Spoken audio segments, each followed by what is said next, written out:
Well, let's show you platter number 3 in the series. This was the one on the very right hand side of the lineup. And what can we say about this one? Well, 15 inch again, 12 inches wide, classic English shape. Let's have a closer look at it.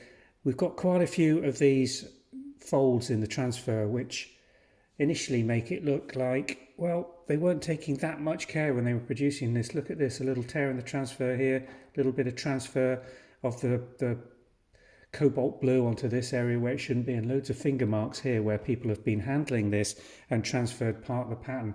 There's also some smudging around here as well.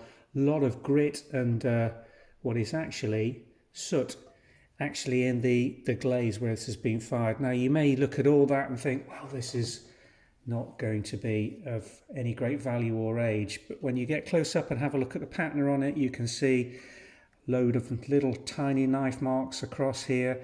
The glaze is all palpable.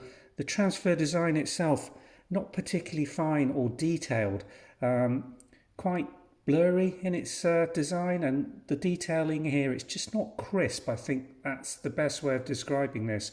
And again, some of the detail in the rim design here, these little circles, if you compare those to the circles and detail in the transfer design on the other two, you just see that this is a coarser general piece of ironstone.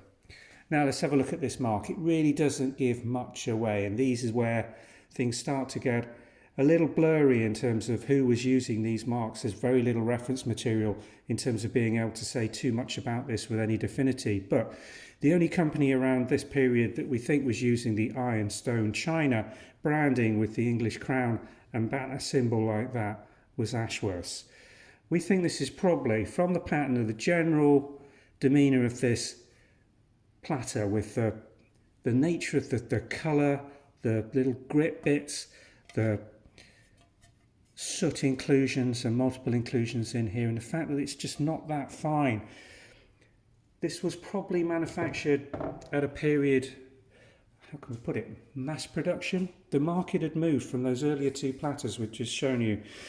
This is probably somewhere between 1860 and 1890, when they were competing in an absolutely cutthroat market, and they were just knocking these things out as cheaply and as quickly as they could.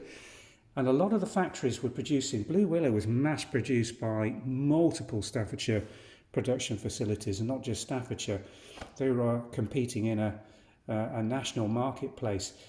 There was something to be said with not putting your factory stamp on the back so you could compete with the leading brands or people that were advertising on their brand. This was mass market, mass production, not particularly high quality control going on, as you can see with this, but we still think this is an antique Ashworth ironstone, probably made in, well, 1860 to 1890 is probably around the right period for this one, and everything about the conditions suggests that. Shelton, Stoke-on-Trent, it's not going to be the most valuable platter in this range, although it's got the age. It's still, you know, good late Victorian piece with antique patina and in good condition, because there's no definitive factory or manufacturer here in terms of listing this absolutely as Ashworth's. It's going to be of lower value than the previous two platters we've shown you, where you've got that defined manufacturing period from the stamps and data that the factory have put on the back. But nonetheless, a very good quality, gorgeous piece of antique blue and white. And some people just love the naivety of this, the fact that it's a coarse piece, that it looks so old, that it's got all these soot marks and inclusions in the glaze.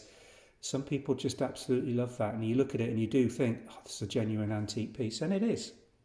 Thanks for watching.